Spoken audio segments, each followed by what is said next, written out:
Welcome to today's video. In this tutorial, I will show you how to install Perplexity AI in your laptop. You can install this on your PC or even your mobile, and I'm going to show you how to do that. Now, once you're inside Perplexity AI account, guys, just simply look towards the lower left and you will find Install. If you click on that, you will see that you can install it on your Mac and you can also install it on your Windows. It's also available for your mobile devices as well, both Android and, let's go back, for Windows. Just click this download for Windows and you will see that it downloads it on your PC, and as you can see, it's currently downloading on the upper right-hand side.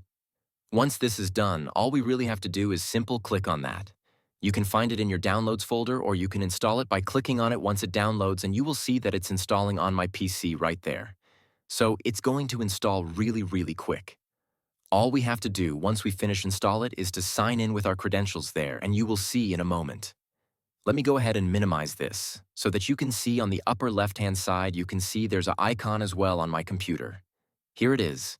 It is installed on my PC, and all I have to do is simply click on Sign In, which I can continue with my Google account, and that's all to it, guys. You'll see that it redirects. I select my email address right here, and it's going to open up here from the pop-up, and you can see it's finalizing the login. It's popping up the Windows version again, and that's it. Super easy. I have Propel the AI on my Windows PC,